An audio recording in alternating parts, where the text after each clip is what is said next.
बच्चों, तो Newton second law of motion हो गया था प्यारे बच्चों, सही से, कोई दिक्कत वाली बात नहीं है। चलो, तो Newton second law of motion तो अच्छे से हो गया, कोई दिक्कत वाली बात नहीं है।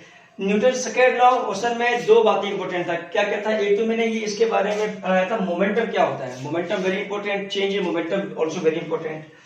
और सेकेंड में बताया था कि जो फॉर्मूला है F इक्वल टू ma, वो ऐसे आया, उसको मैंने अच्छे से तुम्हें एक्सप्लेन किया। तो F इक्वल टू ma, जहां तक बात हो, फोर्स इक्वल टू ma, तो Newton second law of motion का फोर्स इक्वल टू ma एक फॉर्मूला है। इस पे कुछ हम न्यूमेरिकल करेंगे जो बिल्कुल ही अहम है, जो बिल्कुल ही आसान है। देखो, आसान है और इंपॉर्टेंट भी है। करते एग्जांपल, देखो क्वेश्चन क्या है, सुनना। क्वेश्चन है, a body of mass 20 kg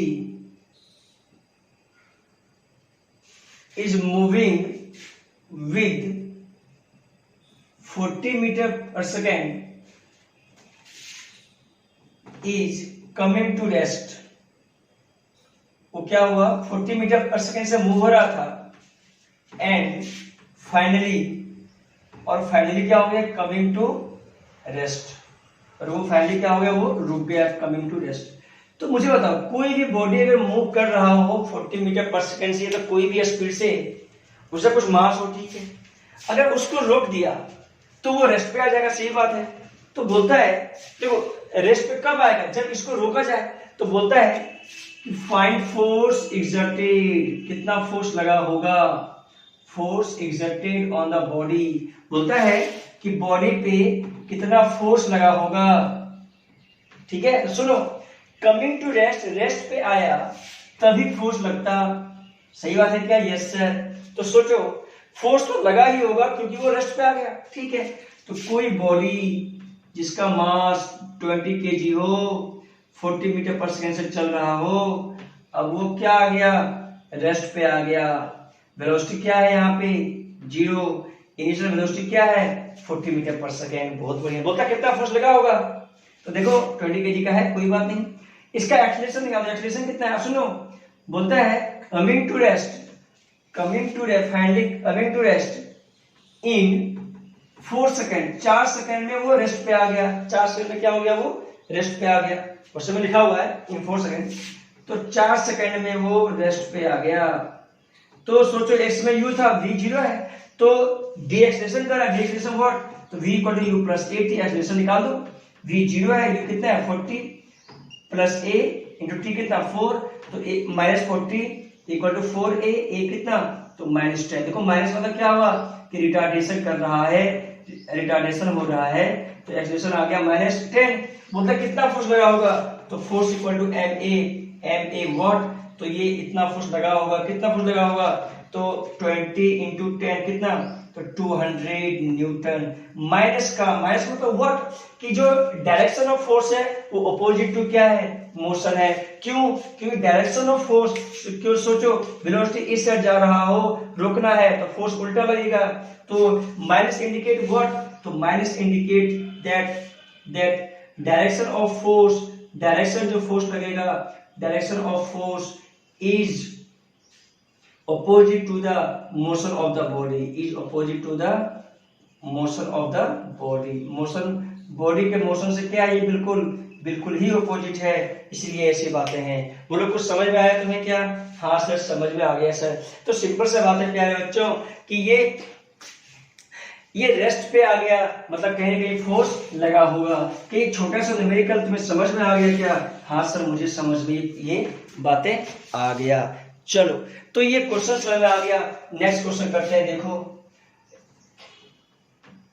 चलो क्वेश्चन करवा दो। देखो, कोई बॉडी है, एक्स में स्पीड था 10 kg है, चलो मैं एग्जांपल से करवाता हूँ, 20 मीटर पर सेकेंड था। अब स्पीड आ गया इसका 10 kg का है, अब स्पीड आ गया कुछ दूरी चलने के बाद, जो 100 मीटर जब ये चला ना, इसका स्पीड हो गया 40 मीटर पर सेकेंड। तो कोई बोलता है कि बताओ कितना फोर्स लगा। अब सुनना, एक्स में कितना था, 20 मीटर था, जब 100 मीटर ये चला ना, तो स्पीड कितना हो गया 40 मीटर पर सेकेंड। हो सकता है एक्सेलरेट क्या होगा, जैसे मान लो मोटरसाइकिल है, मान लो जितना भी वेट है उसका, जितना भी केजी रहे, मान लो पहले वो 20 मीटर पर सेकंड था, अब 100 मीटर चलने के बाद कितना हो गया 40 मीटर पर सेकंड। तो बोलता है कितना फोर्स लगा होगा, कितना फोर्स लगा। सोचो कि फोर्स का डायरेक्शन इस साइड होगा, अगर उस साइड अगर देखो तो वेलोसिटी इंक्रीज किया तो force must be in the direction of the body. बोलो सही बात है क्या? Yes sir. मतलब मोशन इस साइड है तो फोर्स भी इसी साइड लगा होगा, क्योंकि स्पीड क्या किया, इंक्रीज किया प्यारे बच्चों। और कितने 100 मीटर की दूरी पे, तो क्या करोगे, तो निकालना है कितना फोर्स लगा होगा, तो find force exerted on body. Force exerted, कितना फोर्स लगा होगा ऑन बॉडी। कैसे करेंगे थोड़ा देखो, देखो कैसे करेंगे। 100 मीटर चला, u कितना गिवन है 20 मीटर पर सेकेंड, v कितना गिवन है तो 40 मीटर पर सेकेंड, कितना डिस्टेंस चला, s कितना है तो 100 metre. F equal to ma मुझे फॉर्मूला पता है, ठीक है क्या। अब यहाँ से एक्सेलरेशन निकाल सकते हो कि यहाँ से, देख यहाँ से निकाल सकता हूँ equation, third equation of motion, v square v given है, u square 2a s given है, a निकल सकता है, a निकाल दो आंसर आ गया। v कितना है 40 का स्क्वायर तो 1600, u का स्क्वायर तो 420 का, ठीक है। 2a इंटू s कितना तो 100, ये कितना आ गया, ये आ गया 1200 अपॉन 200 इंटू a कितना आ गया, ये 6 आ गया, कितना आ गया 6 मीटर पर सेकंड स्क्वायर। कितना फोर्स लगा होगा, फोर्स लगा होगा देखो फॉर m कितना तो 10 kg इंटू 6 कितना 16 न्यूटन फोर्स लगा। बोलो हाँ या ना, क्या ऐसी बात समझ में तुम्हें आया क्या? हाँ सर समझ में आ गया, कोई दिक्कत वाली बात इसमें नहीं है। बहुत अच्छा सर, आपने बहुत अच्छा मुझे समझाया, मुझे समझ में आ गया, बहुत बढ़िया। चलो तो ऐसा प्यारे बच्चों, ऐसे ऐसे न्यूमेरिकल तुम्हें आना चाहिए, इसमें कोई दिक्कत वाली बात नहीं है। एक तो एक्सीलरेशन निकाल सकते हो, एक्सीलरेशन हो सकता है कि इक्वेशन फर्स्ट यूज हो जाए, first equation of motion, second equation of motion, third equation of motion, कोई भी इक्वेशन से एक्सेलरेशन निकाल दो और एक्सेलरेशन से क्या करो, फोर्स निकाल दो। तो देखो, तो force equal to m a question बनाने का क्या तरीका है, तो force equal to m a क्या करो, सबसे पहले क्या करो, फर्स्ट देखो, first we have to find acceleration. First क्या निकालना पड़ेगा, फर्स्ट फाइंड अगर ऐसा क्वेश्चन इस पे आए ना न्यूटन लॉ ऑफ मोशन पे, तो फर्स्ट फाइंड क्या करो, एक्सेलरेशन। और एक्सेलरेशन कैसे आएगा, तो v इक्वल टू, हो सकता है v equal to u plus 80 लगा के आएगा, हो सकता है s बराबर ut प्लस हाफ 80 से आ सकता है, हो सकता है कि ये v square minus u square बराबर 2as है। तीनों में से कोई सा भी एक इक्वेशन से एक्सेलरेशन आ सकता है और एक्सेलरेशन से फोर्स आ सकता है। सिंपल सा न्यूमेरिकल अगर इसमें आ जाए तो तुमसे बन जाएगा, बोलो हाँ या ना। चलो इस पे न्यूमेरिकल हो गया, इस पे न्यूमेरिकल हो गया, इस पे हुआ क्या, तो नहीं हुआ, तो इस पे न्यूमेरिकल अभी हम कर लेते हैं। देखो देखो, a body of mass 20 kg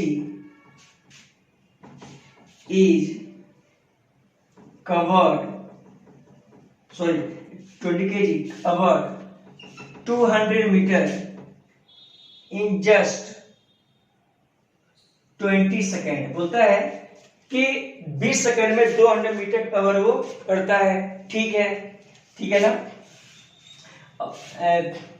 initially the body is at rest, initially क्या बोल रहा है, इनिशियली द बॉडी, या तो initially body is at rest, initially क्या है, ये रेस्ट पे है। तो बताओ कि कितना फोर्स लगा होगा ताकि वो, find force exerted on the body, ताकि वो 200 मीटर कवर कर ले कितने में, 20 सेकंड में। देखो अगर वो रेस्ट पे है तो फोर्स लगाया होगा, तभी क्या किया, इसका वेलोसिटी कितना डिस्टेंस कवर कर लिया, ये 200 मीटर कवर कर लिया कितने सेकंड में, तो 20 सेकंड में कर लिया। कितने सेकंड में कर लिया, तो 20 सेकंड में 200 मीटर कर।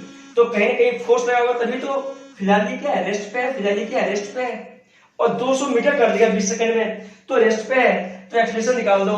तो ये फॉर्मूला लगा दो, देखो u 0 है, u क्या कह रहे बच्चों 0, s कितना कवर किया डिस्टेंस, तो 200 मीटर, कितने टाइम में किया, तो 20 सेकंड में। तो s बराबर ut plus half a square, u 0 है, हाफ a, यहाँ से एक्सेलरेशन आ जाएगा, क्या आ जाएगा प्यारे बच्चों, एक्सेलरेशन, और फोर्स इक्वल टू m लगा दो। कुछ बातें समझ में आया क्या? हाँ sir. Second equation of motion s बराबर ut plus half a square, s given है टी गिवन है, यू गिवन है, तो एक्सलेशन आ जाएगा, तो फोर्स इक्वल टू एम कर दो, इतना फोर्स लगा होगा। समझा?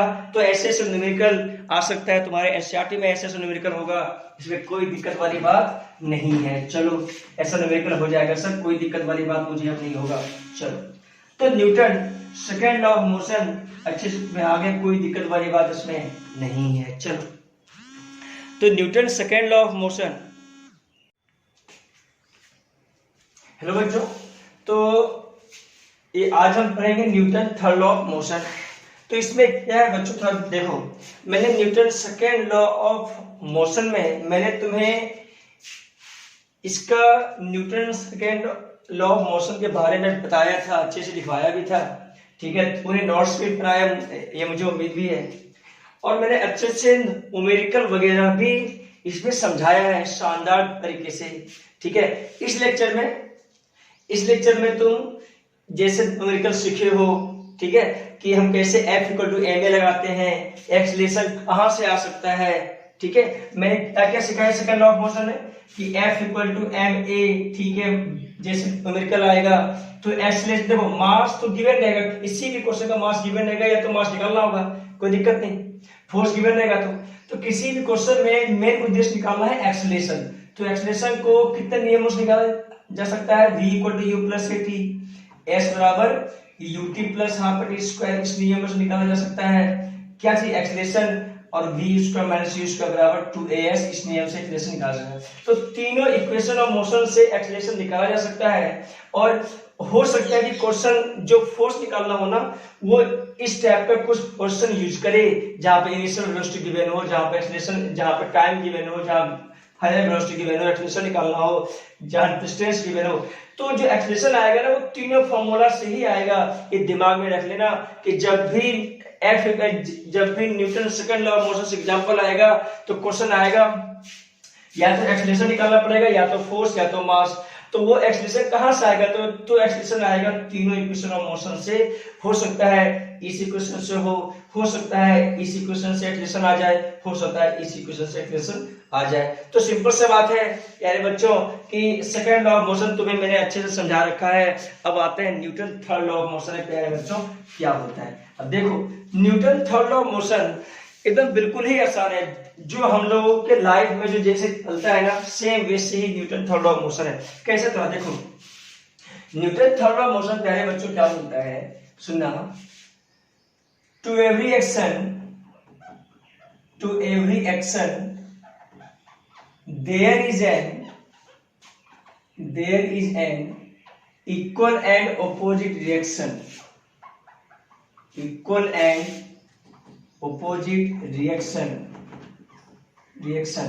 यहाँ पे दो बातें हैं। क्या क्या बातें हैं क्या है बच्चों, एक तो एक्शन और एक रिएक्शन। बोलता है टू एवरी एक्शन, जहां पे भी एक्शन लगाएगा, एक्शन व्हाट, एक्शन जहां पे भी फोर्स लगाएंगे हम, वहां पे वो क्या देगा, एक उल्टा और इक्वल में एक फोर्स देगा, उसे क्या बोलेंगे, रिएक्शन।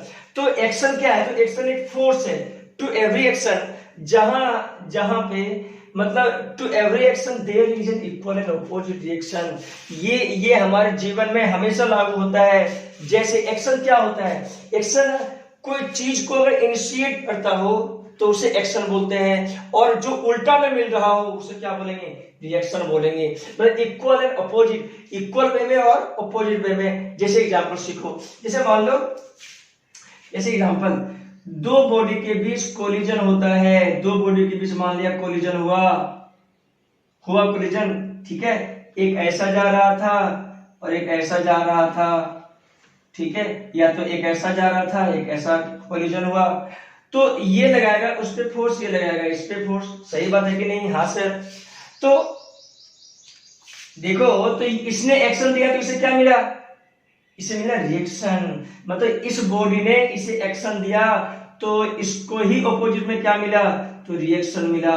चाहे बोल सकते हो कि इस बॉडी ने एक्शन दिया तो उल्टा में इस बॉडी को क्या मिला, तो रिएक्शन मिला, इससे भी बोल सकते हैं। तो सिंपल सा बात है, एक्शन रिएक्शन क्या होता है, एक्शन जो चीजें इनिशिएट हो उसे एक्शन बोलते, जो चीजें इनिशिएट फोर्स लगाए उसे बोलते हैं एक्शन, और जो उल्टा में फोर्स मिले इक्वल अमाउंट में, उसे क्या बोलेंगे? रिएक्शन। तो सिंपल सा बात है, इसका एग्जांपल बहुत सारा है। जैसे एग्जांपल फर्स्ट में करता हूं, तुम्हें समझ में आ जाएगा।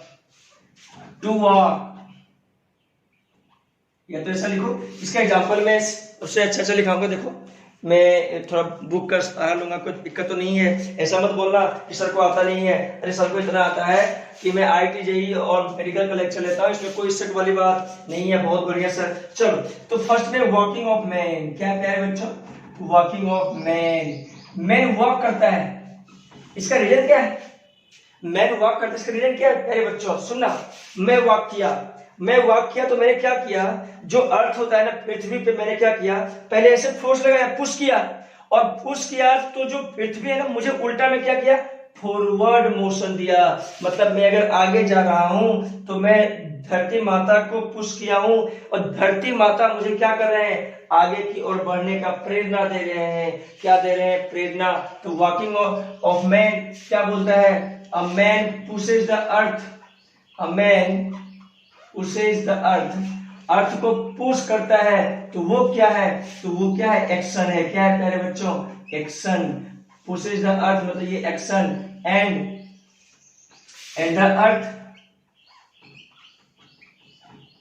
Pushes the man in forward direction. और जो अर्थ है वो क्या करता है? मैन को पुशेस करता है फॉरवर्ड डायरेक्शन में। फॉरवर्ड डायरेक्शन मतलब ऐसे पुश किया तो आगे की ओर बढ़ने के लिए मैं चाह रहा हूं। ठीक है, मान लो मैं पीछे पुश किया तो पीछे मैन पुशेस द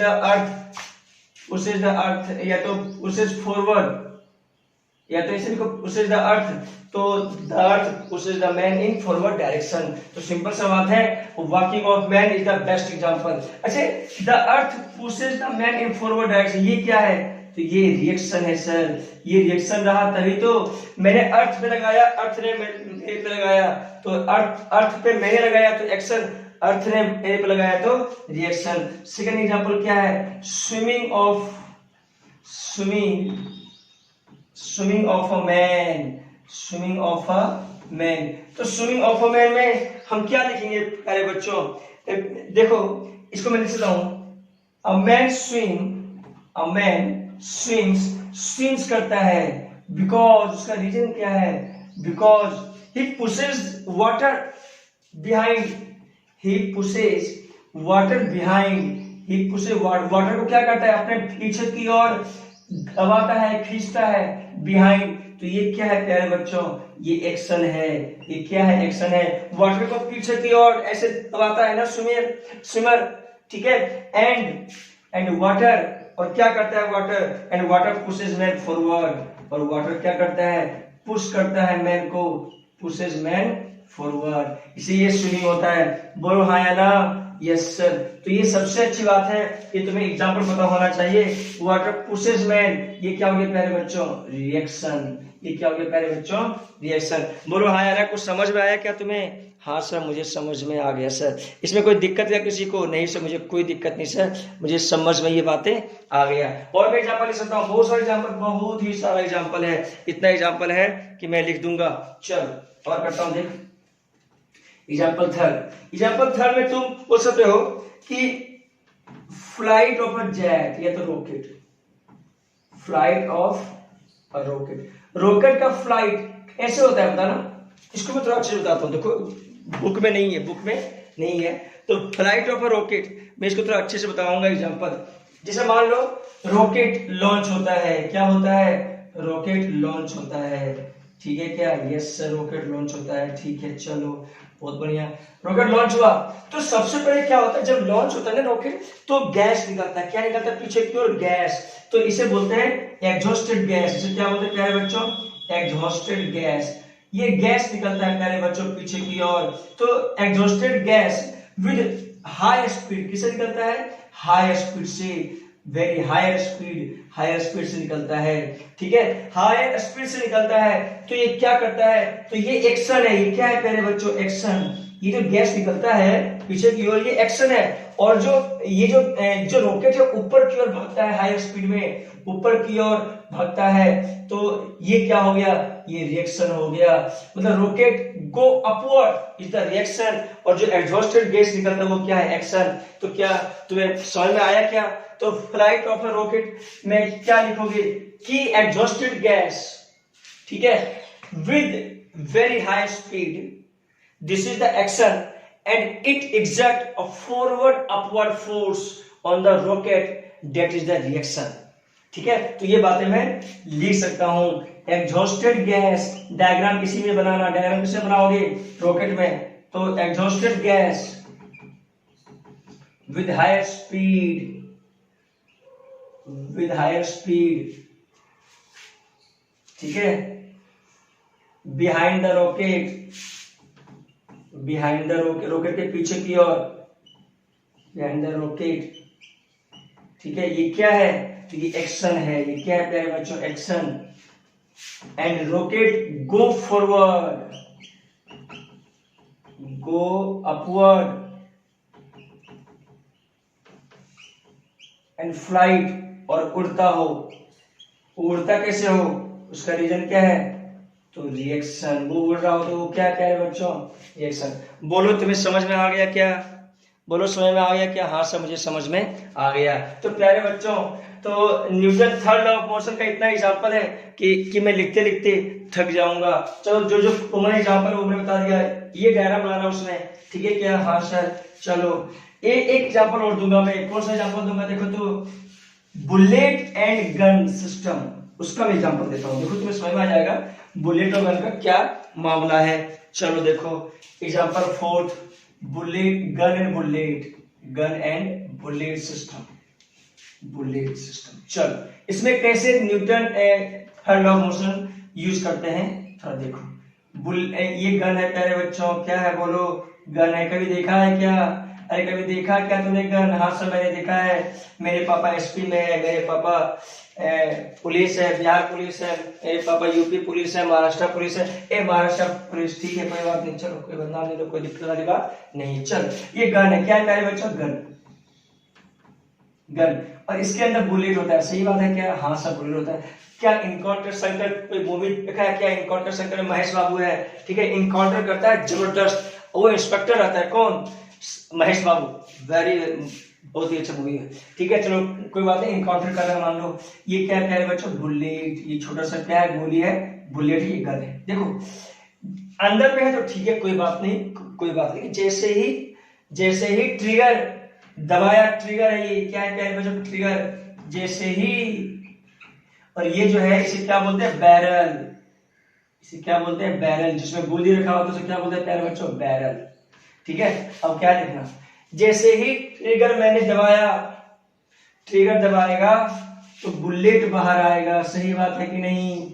ट्रिगर दबाया, बुलेट इधर आया, तो ये एक्शन हो गया। और जो गन है, जो तुम्हारा गन है प्यारे बच्चों, जो गन है उस पे इधर की ओर जो वेलोसिटी लगता है, इसे क्या बोलते हैं? इसे बोलते हैं require speed, required speed of the gun. और इसे बोला जाता है मजल वेलोसिटी ऑफ द बुलेट। क्या बोला जाता है प्यारे बच्चों, मजल वेलोसिटी, मजल स्पीड ऑफ द बुलेट। अच्छा ऐसा क्यों होता है? अरे ये बताओ, बुलेट आगे निकला तो एक्शन, और ये अगर पीछे मुड़ा तो रिएक्शन। पीछे अगर बंदूक जो होता है ना, पहले जमाने में बंदूक बहुत लंबा लंबा होता था, ऐसे कंधे पे रख के मारता था, ऐसे कंधा रख के ऐसे मारता था, कंधे पे रख के, क्योंकि वो फोर्स लगा पीछे की ओर। पता है जब गोली से मारता था ना, ऐसे मारता था ना वो, तो वो पीछे की ओर, मतलब उस पर कोई धक्का फोर्स लगता था, तो वो क्या, रिएक्शन। और जैसे गोली निकल गया वो क्या, एक्शन। तो सिंपल सा बात है। जैसे आजकल का जो कमांडो के पास रहता है, पतला सा होता है, लोहे का होता है, ऐसे करता है, ऐसे करता है, तो बिल्कुल वो थोड़ा सा फोर्स लगाता ही लगाता है। उसे क्या बोलते हैं, रिक्वायर स्पीड लगाता है आदमी पे, और ये रिएक्शन मिला, वो क्या है, एक्शन है। तो सिंपल सा बात है कि गन। अच्छा ये मजल वेलोसिटी क्या है, तो वेलोसिटी ऑफ बुलेट है ना, ये velocity of bullet with respect to the gun. तो सिंपल सा बात है, वो क्या है, मजल वेलोसिटी। इसे बोलते हैं require speed of the gun. Require speed होता है कि बुलेट को अपोजिट में जो फोर्स लगता है उसे बोलते हैं रिक्वायर। रिक्वायर मतलब उल्टा लगाना, रिएक्शन, ठीक है क्या? हाँ सर। तो गन बुलेट का जबरदस्त ये एग्जाम्पल है। बोलो तुम्हें समझ में आ गया क्या? हाँ सर मुझे समझ में आ गया सर, बहुत अच्छा सर। चलो चलो प्यारे बच्चों, तुम्हें समझ में आ गया, बहुत अच्छा। तो Newton third law of motion प्यारे बच्चों हो गया। अब Newton third law of motion में कुछ कुछ बातें हैं जो मैं तुम्हें अच्छे से पढ़ाऊंगा, जो तुम्हें समझ में आएगा। चलो मैं कुछ कुछ बातें पढ़ाऊंगा जो तुम्हें समझ में आ जाएगा। बोलो हाँ या ना? हाँ सर समझ में आ जाएगा सर। चलो सबसे पहले सिलेबस पढ़ेंगे, उसके बाद थोड़ा सा पढ़ेंगे इसमें बेसिक चीजें पढ़ेंगे, बेसिक। या तो चलो पढ़ लो, कोई दिक्कत वाली बात नहीं है। मैं पढ़ाता हूँ नॉर्मल रिएक्शन। क्या पढ़ाऊंगा? Normal reaction. Normal reaction. तो नॉर्मल रिएक्शन क्या होता है थोड़ा प्लीज सीखो। नॉर्मल रिएक्शन को एन से डिनोट करेंगे, कभी कभी बुक में आर से भी डिनोट करेगा, इसमें कोई दिक्कत वाली बात नहीं है। ऐसे वर्मा में आर किया डिनोट और नॉर्मल रिएक्शन को मैं एन से करता हूँ, कोई दिक्कत वाली बात नहीं है। नॉर्मल रिएक्शन क्या होता है प्यारे बच्चों? नॉर्मल रिएक्शन क्या होता है अगर समझना चाहते हो तो it is the force, it is the force, ये फोर्स है, it is the force which is very normal, which is normal to the surface on which block is placed, on which block is placed। Block जहां पे रखा होता है, block मतलब कोई object मान लो, ठीक है? जैसे मान लो ये टेबल हो, क्या हो? टेबल मान लो, ठीक है? इस पे m मास का कोई ब्लॉक रखा हुआ है, ऑब्जेक्ट रखा हुआ है, ठीक है? बहुत बढ़िया। और सोचो कि ये जो सरफेस है इसे क्या बोलेंगे? Contact surface. इसे क्या बोलेंगे? Contact surface. जहां पे टेबल और ऑब्जेक्ट का जहां पे सरफेस उसे क्या बोलेंगे? Contact surface. तो ये कॉन्टैक्ट सरफेस है। ये कौन सरफेस है बच्चों? Contact surface. तो कॉन्टैक्ट सरफेस वो सरफेस होता है जब दो ऑब्जेक्ट के बीच लग रहा हो। जैसे कॉन्टैक्ट सरफेस, एक तो ऑब्जेक्ट है, एक तो ब्लॉक है, और एक क्या है? टेबल रखा हो, टेबल। तो दोनों का कॉन्टैक्ट है ना वो, तो कॉन्टैक्ट सरफेस। कॉन्टैक्ट सरफेस के जो नॉर्मल में लगता हो, नॉर्मल मतलब 90 डिग्री बनाता हो, उस फोर्स को क्या बोलेंगे हम? Normal reaction. अच्छा ये बताओ, इस मास का तो अपना वेट भी होगा, वो वेट क्या होगा? तो नीचे की ओर होगा, वो वेट क्या होगा? तो mg के इक्वल होगा। इसमें कोई दिक्कत किसी को नहीं है, कोई दिक्कत नहीं। तो देखो प्यारे बच्चों, जो कोई बोले कि फोर्स ऑन मास क्या लगा, तो फोर्स ऑन मास मतलब ब्लॉक कर दो, तो क्या लगा? तो फोर्स ऑन ब्लॉक n लगा, ठीक है? अब कोई बोले कि फोर्स ऑन टेबल क्या लगा, तो फोर्स ऑन टेबल जो लगा वो क्या लगा? तो वेट लगा, mg लगा। मैं इसको मैं ऐसा बनाऊं। अच्छा ये क्या है? इक्विलिब्रियम में रुका हुआ सिस्टम है।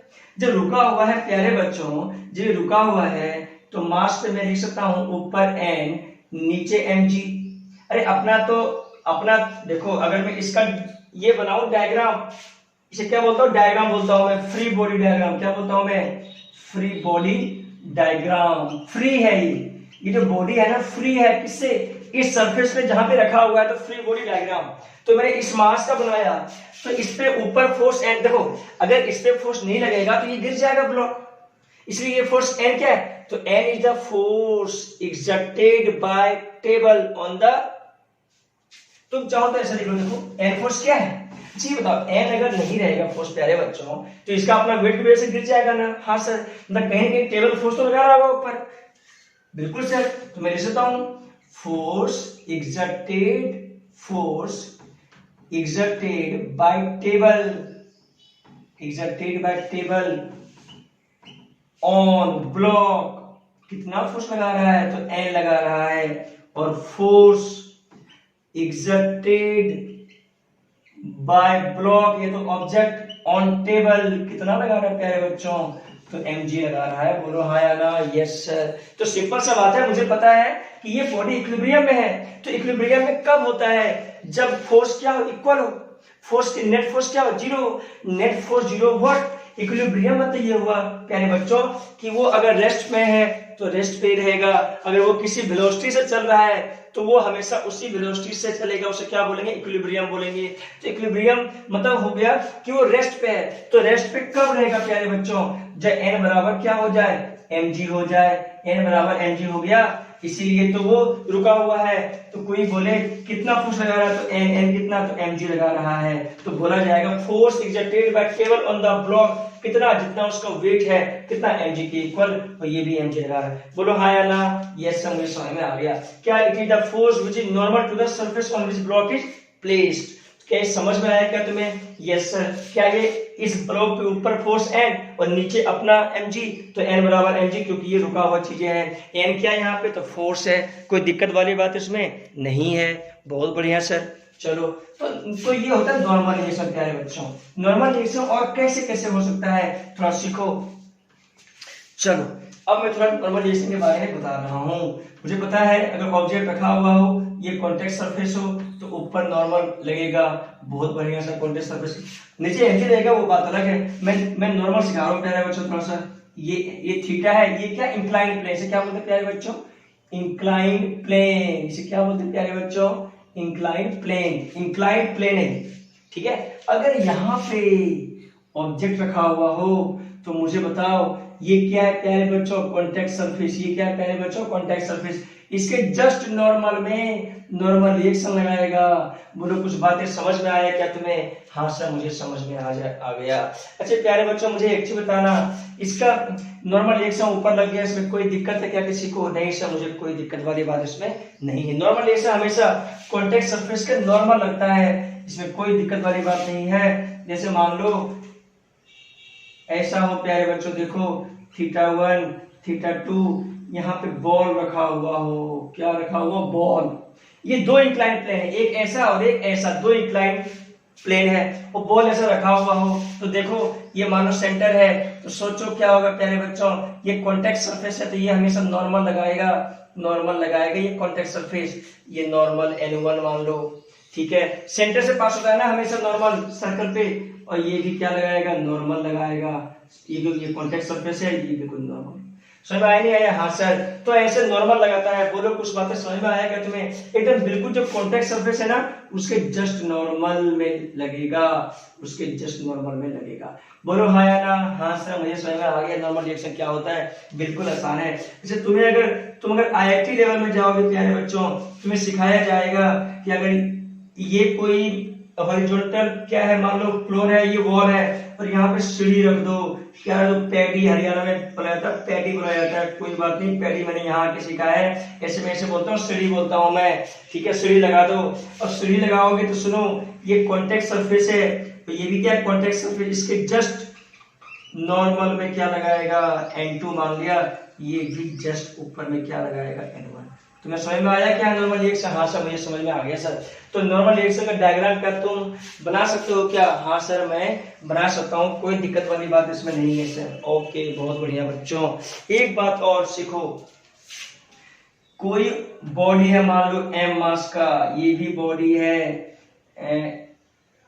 m1, ये m2, दो बॉडी है। मान लिया फोर्स लगाया मैंने, ये मान लो फ्रिक्शन लेस है। कैसा है? Friction less. कैसा है ये? मतलब कोई फ्रिक्शन नहीं है, कोई दिक्कत वाली बात नहीं है, कोई फ्रिक्शन नहीं है।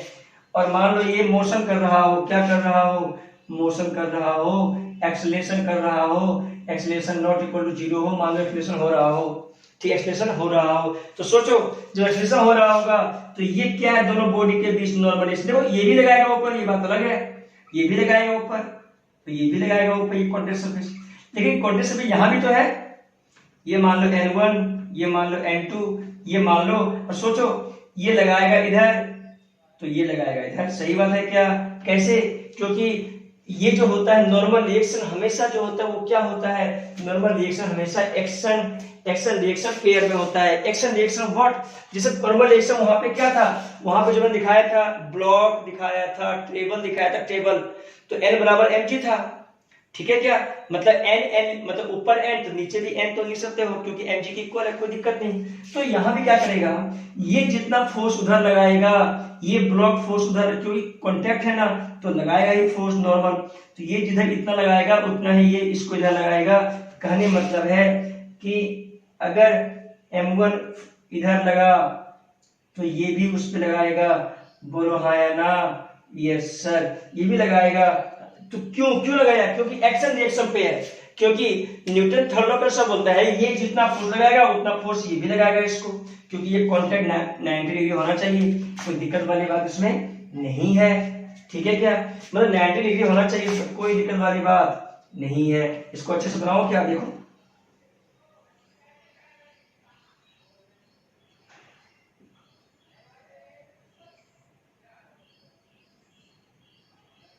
समझ में आएगा तुम्हें। हाँ सर, ये एन ये कॉन्टेक्ट है ना, इसे लगाएगा, ये जितना लगाएगा नॉर्मल ऐसे उतना ये भी लगाएगा, सिर्फ ये बात है क्योंकि इस पे मैं न्यूमेरिकल करने वाला हूँ आगे। तुम्हें समझ में आ गया क्या? हाँ सर मुझे समझ में आ गया सर। क्या नॉर्मल रिएक्शन क्या होता है प्यारे बच्चों, समझ में आ गया सर? हाँ सर समझ में आ गया, गुड, बहुत ही बढ़िया है। देखो इंक्लाइन प्लेन बोलता हूं मैं इसे, बॉल बोलता हूं मैं इसे, दो ऑब्जेक्ट है, सीढ़ी है, ये ब्लॉक है, ये कोई दिक्कत वाली बात इसमें नहीं है। बहुत बढ़िया, चलो